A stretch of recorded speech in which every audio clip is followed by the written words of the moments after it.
titles over the years. I've been a copywriter, a communication designer, a UX content strategist, and now I'm called a conversation designer. And I like to think that this is both a sign of personal growth, but also the maturity of a new design discipline. There's demand from people, new demand from people, who want to work with products, services, and companies that feel like they really know them. And when you're trying to know someone, the best place to start is with a conversation. So before I joined Capital One, I was at IDEO New York.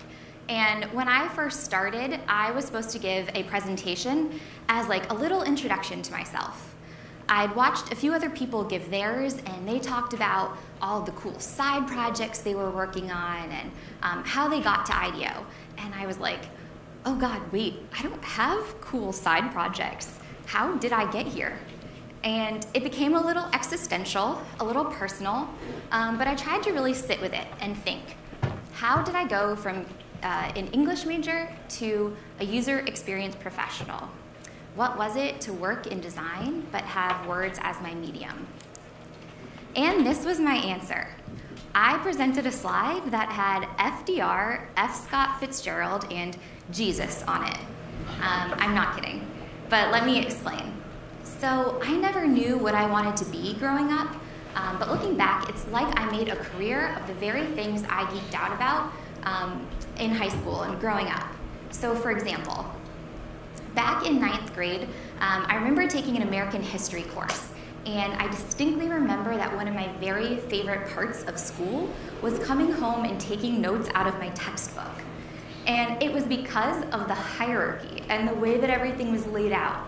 Like chapter titles were sentence case and dark blue and had a serif font, but then there were section titles. Like section titles were smaller and all caps, but somehow kind of cute and dainty. And it was like they were Carolina sky blue.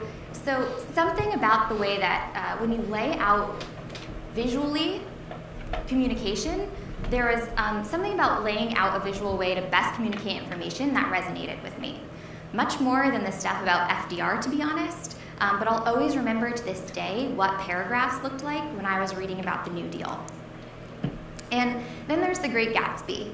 When I was a senior in high school, I wrote this like deeply personal essay about my 8th grade boyfriend breaking up with me, and like who knows anymore, but somehow at the time I thought that related to the Great Gatsby. And it was this experience I still remember, that realizing through words, I could explore not only my own thoughts and feelings, but other people's too. There was this idea of gaining a deep empathy from understanding our shared experiences. And I loved that essay so much. I was kind of a loser, and I brought it with me to college, like in my box of pictures and ticket stubs and reminders from home, and just read it sometimes, just to be reminded that if I needed to understand something, all I had to do was write it down. And lastly, there's Jesus. So I'm from Connecticut, but I went to college in South Carolina. And that was enough of a culture shock for me that when everyone else took a semester to gallivant through Europe, I went to Washington, D.C. and studied political journalism. And I know that times are changing, but back in 2008, being around all those people instilled in me a deep respect for the truth and asking the right questions, sometimes over and over and over again, until it made sense to me. So I'm in this class called Government and Religion, and we're supposed to write a final paper. And I'm 19 and Jewish, and I'm like, well, one thing I'd really like to understand is this whole religious right. I guess I'll go ask questions about how people who love Jesus don't support universal health care. I'm sure there's an answer there, and I'll just find it, and it'll be super easy. But obviously it was a lot harder than that, but I had a deep need to make sense of and then tell the stories of people's truths. Because when things just don't make sense to me, I have to keep asking why. So while I'm learning all these lessons of adolescence, there's this really smart guy named David Kelly, and he's running a company called IDEO. And as it turns out, all this weird shit I geeked out about was an actual job. And I thank my lucky stars for him all the time, because instead of becoming a barista with a BA in English, I got to become a communication designer. And I did human-centered research, and I used my reverence for those three things I just talked about: visual communication, exploration through language, and sense-making and storytelling, to help all kinds of companies make things that improved their lives. But I couldn't shake my passion for words, and a few years later, I found out about the UX content strategy team that a curly-haired lady with a really big laugh named Steph Hay was building at Capital One. And as soon as I started talking to Steph, I knew that we were made up of the same DNA. She was all about prototyping and learning through language, about using the power of words to shape design, and she used design thinking to make sure that people were always where we started our process. The only problem was that she worked at a bank, and I did not want to work at a bank. But I'm here to tell you 2 years later that I love working at a bank. And this is why. Because we have convinced over 350 designers and even more of our product and business partners that content is a core part of the design process. That as user experience professionals, we're helping to shape the foundation of every customer interaction with the words that we choose and the power of conversation that we design. So every day, we use the power of those words to deliver the right message to the right person at the right time. And by doing that, we create tailored experiences that feel like personalized conversations. And with a topic as emotional as money can be, we really are trying to get that right. And this idea of words as a design tool isn't just happening at Capital One. One of the most expensive problems that I think everyone in this room probably has, no matter where you work, is not knowing how to talk to our customers. For some reason, we spend effort and energy on things like FAQs and tooltips and sign-up modals to make the things that we design more understandable. Too often, though, those things still lead to confusion and inbound calls. So really, they're just expensive guesses. Jonathan Coleman is a content strategy lead at Facebook, and I love the way that he put it. I learned that language can be a design tool. When you design content for products, you're building an experience with words. It's the intersection of language, empathy, architecture, interaction design, and code within the context of a product. An experience that helps people solve problems. Words are the experience. And this can be a little confusing because for a long time, people who dealt with words were just copywriters. But more and more, I've seen teams like mine move out of marketing orgs and into product and design orgs, right in the heart of experience design. So, when words are the experience, where do you start? The answer is in a Word doc. And if you see that big font, it's because I'm serious. I know that this is going to sound crazy, and this slide can make me a pariah at design conferences sometimes. But what if Microsoft Word, or the text editor of your choice, in a regulated industry, we are blocked from Google Docs, but if you get to use it, I'm super jealous. What if that was the beginning of your product strategy? Because when I'm thinking about a new onboarding experience for credit card customers, or a new method of logging in that increases security, or when I was designing a connected fitness device for women, I started by opening a Word doc. We write out the script of how we want the conversation to go, and then we start building screens around those words. Words inform the whole product and experience. We found that if we start by structuring a conversation that's easily understood and anticipates needs and proactively solves problems, then we can start building screens around build a beautiful, intuitive design around it even faster.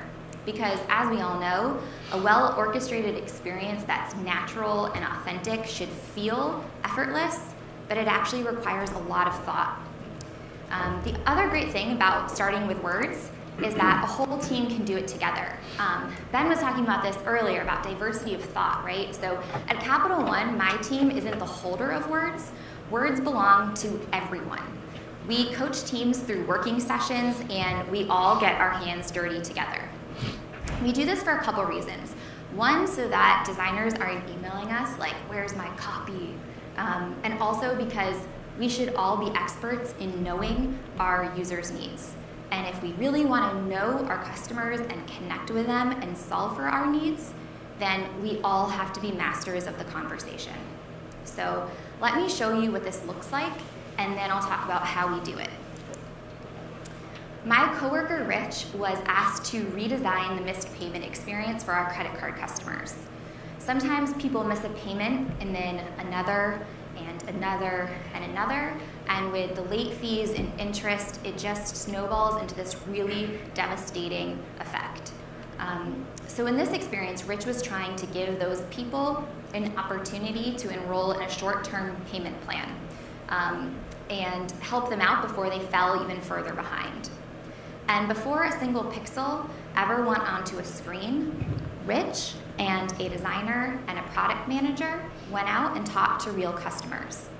And they took notes in the customer's actual language, quoting the things that they really said, because knowing what language your customers are using is a very important part of the design process. So they sat down and opened a Word doc, and they used language like, "Let's work together to get your minimum payment back to where it used to be." And that Word doc became this.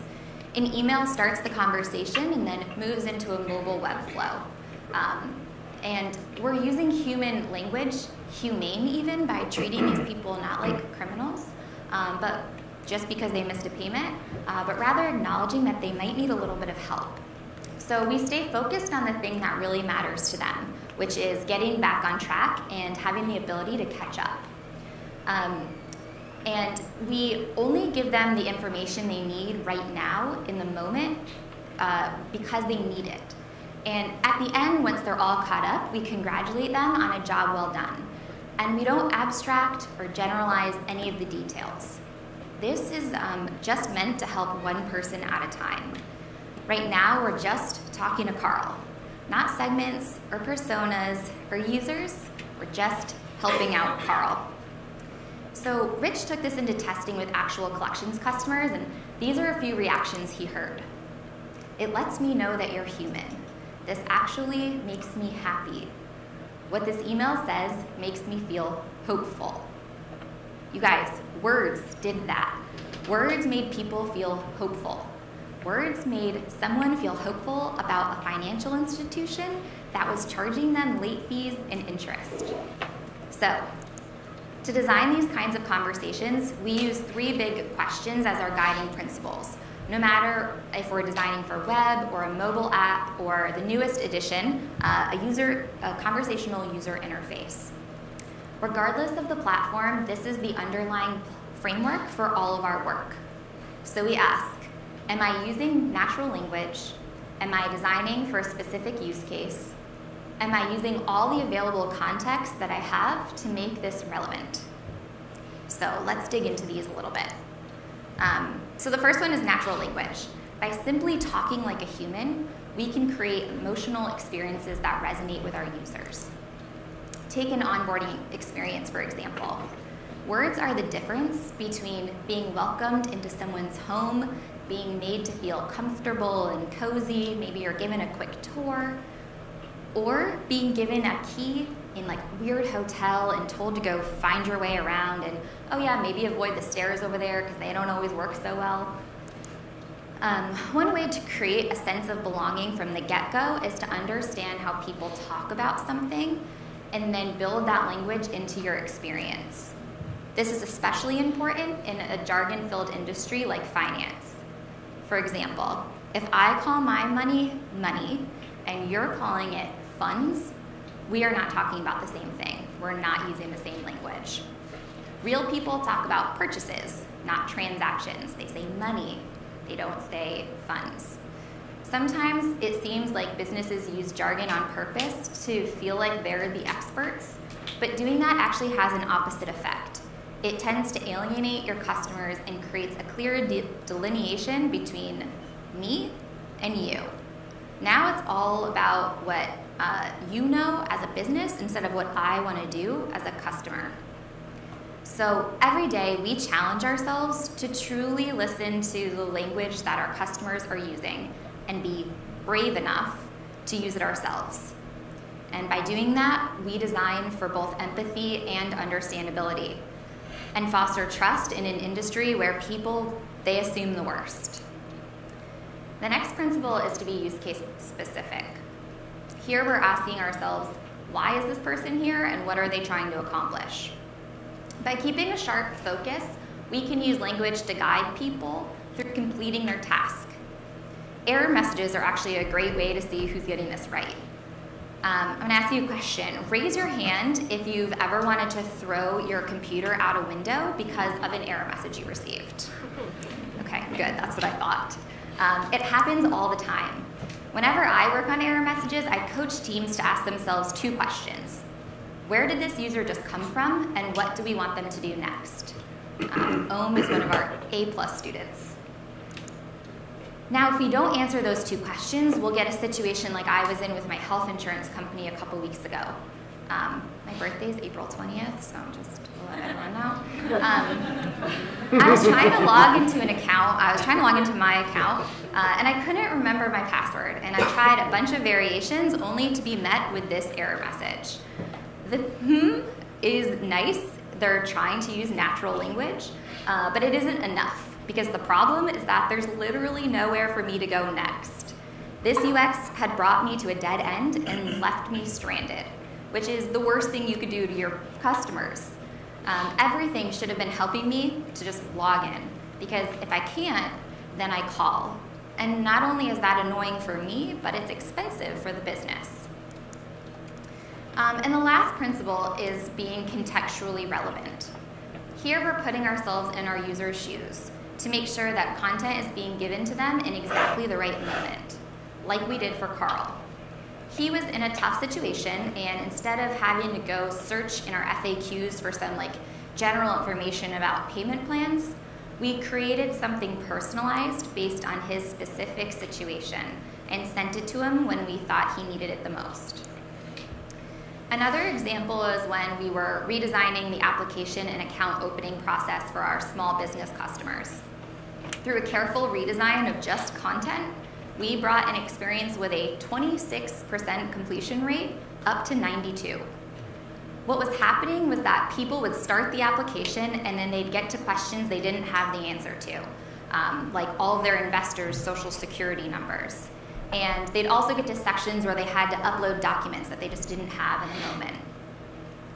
By just setting better context, both up front before the process even began, and then strategically placed throughout, people had a much easier time understanding that what was being asked of them and getting everything done. Not only were more people completing the application, but it also took them less time. There was originally one question. It was a drop down, and it was taking people up to 4 minutes to answer this one question, which is insane. And by adding relevant context along the way, people were able to complete the entire page that question was on, and it's the longest one of the application, in the same amount of time. So there you have it, our North Star. Those are our 3 principles. And hopefully you're like, okay, Mindy, I'm with you.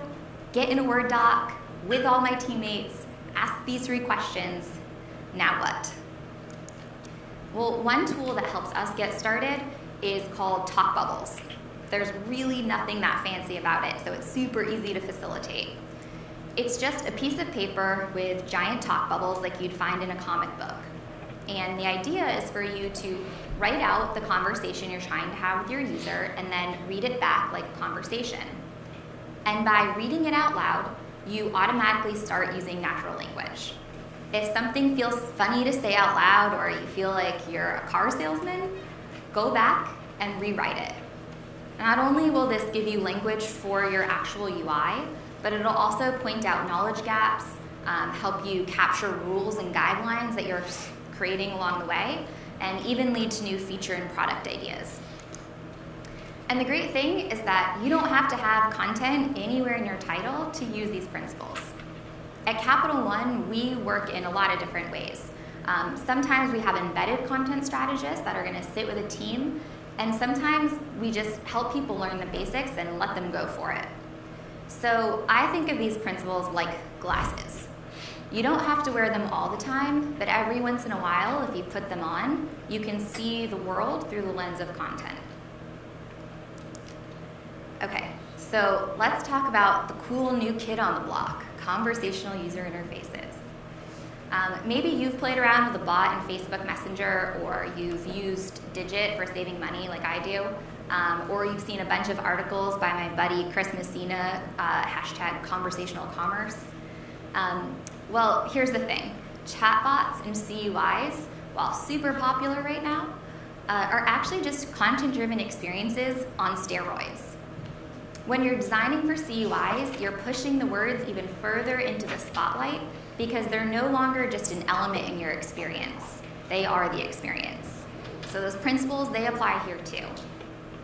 And what I think makes this a really exciting time for emerging platforms like CUIs is that it's not about getting things perfect just yet.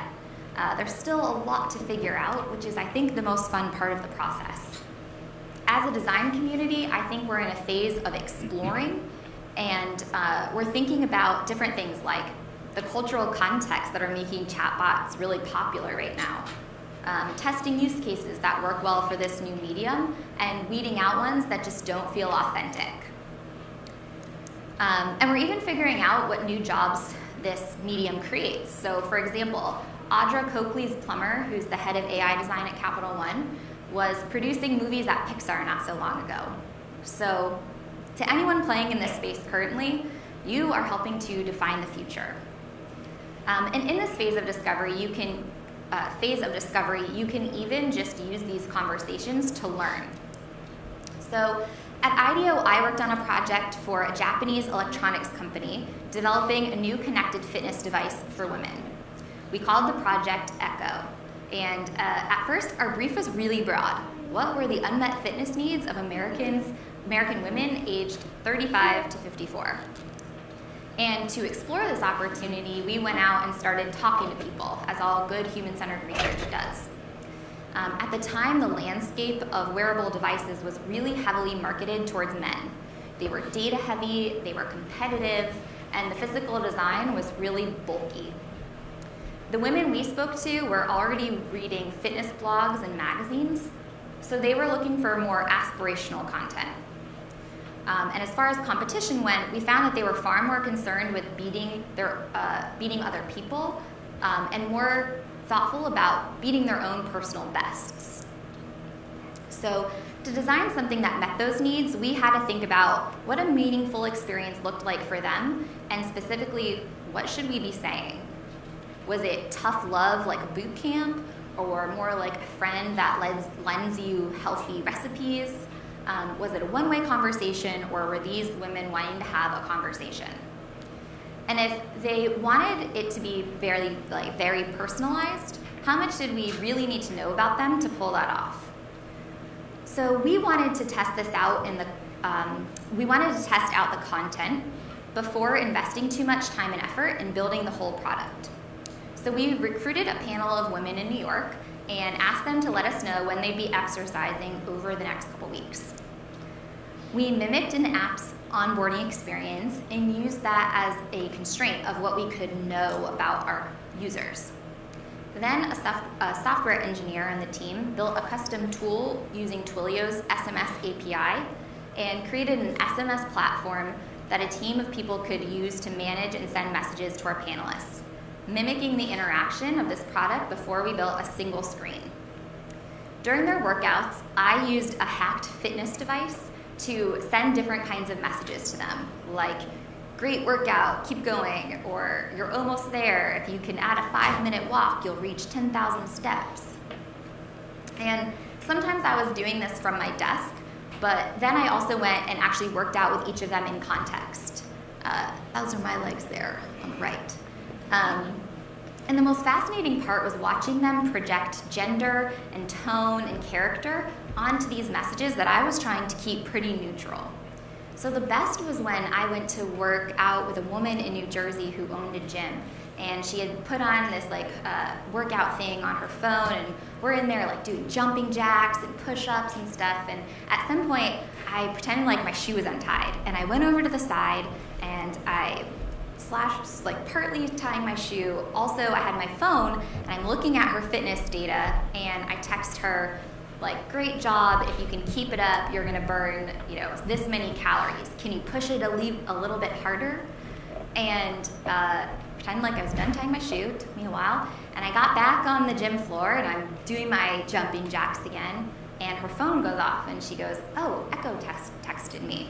And I was like, oh, really? What did it say? And she was like, ugh, he's telling me to push it even harder. And I was like, interesting, how did you know that it was a man? And she goes, well, I'm really annoyed at it right now, so it's definitely a man. And another interesting thing I heard came from an interview with this other woman who told me about how there's 2 really good burger restaurants in her neighborhood, and when she was craving one, she would purposely pick the one that was further away and make herself walk there and walk back. If she did not do that, she felt like she didn't deserve the treat. And we found this true of other people too, that women wanted to share not only their physical activities, but moments in which they failed or simply just being human caved and ate that chocolate bar. To these women, we learned that fitness wasn't purely about achieving a goal, but also the intensely individual process in getting there. And that deserved a conversation. So, as you all go off and build your own content-driven experiences, I'll share with you 3 provocations that I think will be fun to explore. The first one is to develop your character, because words matter. As you heard from my fitness story, people are going to assign personality and gender and personality traits, whether you've designed for it or not. So it's probably best to design for it. And I'm not talking about personality traits that necessarily have to do with gender. That's something that was really important to Capital One. And so when we designed our chatbot, Eno, it's deliberately gender neutral, which makes it honestly even more exciting to dig into character development, because we can't rely on historical stereotypes. And also, especially in the context of money, how we use data and AI impacts the development of our character and how the character speaks with our customers. Sometimes there's a fine line between someone that is a helpful character and someone that feels like a stranger. Someone who kind of creeps you out because they know a little too much about you. But then there's also the kind that connect with you in a really meaningful way. And it has a lot of context about your life and your personal relationship with money. And since we deeply believe that money is emotional, we're really trying to get that right. When we do, we move beyond transactional interactions that sound robotic and stiff and cold to relationships rooted in trust and an experience that has people paying attention with both their hearts and their minds. So the next one is to be a specialist, not a generalist. Imagine this scenario. You're meeting someone for the first time, and they're like, it's nice to meet you. What do you do? And you say, what do you think I do? I do lots of things. Say something to me, and you'll see what I do. Best case is they're gonna think you're a total weirdo. And in many cases, this is sort of what our bots are trying to do. But by constraining your use case, at least when you're building your MVP, you're actually making your bot more usable. The key is to be able to quickly tell someone what this bot does. And so to do that, you have to pick one thing and have it do it really, really well. Getting one use case right will build trust, and that's a precious and rare commodity in the space of emerging platforms. You never want to get it wrong, but in a space like this where the rules are less defined and skepticism is high, the stakes are greater if you do get it wrong. This is actually one of my favorite examples. Is anyone here familiar with Josh Broder's Do Not Pay bot? No? So the story goes that Josh is I guess he still is 19 years old, and he was getting a lot of parking tickets in London. He realized that through enough research and paper filing, sometimes he could get out of paying them. So he built a bot, and it helped him do that with less effort. And then his friends started asking him to use that bot, and then it went public. And in less than 2 years, this bot has appealed over $4 million in parking tickets. And that's not bad for an undergraduate student. But then people started reaching out to him with new use cases. And instead of being like, oh yeah, let's just go broad and this bot can take on any legal claim, he kept his experiences specific to use cases and designed them one by one. And what's funny is when he was pitching this to investors, they told him it was actually a really silly idea and wasn't scalable. But then he started designing his second use case, a bot that helped homeless people in the UK. And now, just as of a month or so ago, he built a bot that helps refugees seek asylum. This kid is incredible, and you should go follow him on Twitter immediately, if for no other reason than because somehow David Duke found out about him and started trolling him. And casually, Josh was just like, yeah, whatever, you racist. And he's the best. But we also have a lot to learn from him in terms of nailing one use case before moving on. And lastly, you should always be adding new value. I often think about how easy it would be to build a routing number bot. No one ever remembers their routing number, so it seems easy for a bank to come along and build a bot that you can send a quick text to and they'll reply with your routing number. The thing about something like that is it's a one-to-one transfer of a piece of data that both the business and the customer technically already have. A piece of data was here, and then it went there, but nothing changed.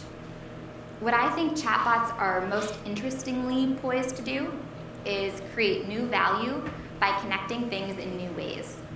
Let's say that, for example, I'm uptown, and my friend Torian is downtown. We want to meet later, and we're both in the mood for tacos. Right now, we would probably each open an app like Yelp or Foursquare to find a good restaurant. We'd then open Google Maps to see if that restaurant was conveniently accessible for both of us. And we finally might have to check each other's calendars to see when we're both free. The nature of apps right now is that they're disparate. They're separate destinations that help us accomplish micro tasks. But with a bot, let's say it can use our location and our calendars and an input like we're in the mood for tacos to tell us exactly where to be and when. That bot just took discrete micro tasks and tied them up with a bow to create an actual experience that fits with my own mental model of grabbing dinner with a friend.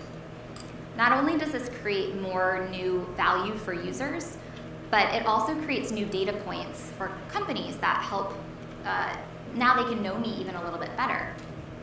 Companies get excited about building things that are scalable, often at the expense of making them personal.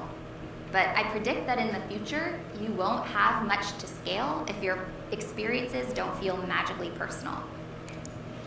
So, as a former copywriter, communication designer, content strategist, current conversation designer, let me leave you with a couple final thoughts. Designing conversations propels us into experiences that feel anticipatory, human, and memorable for all the right reasons. Content is a really cheap way to prototype. And finally, words are the future, so learning how to make them shine will only make you more valuable as a designer of experiences. And I challenge you, the next time you start a new project, open a Word doc and see what happens.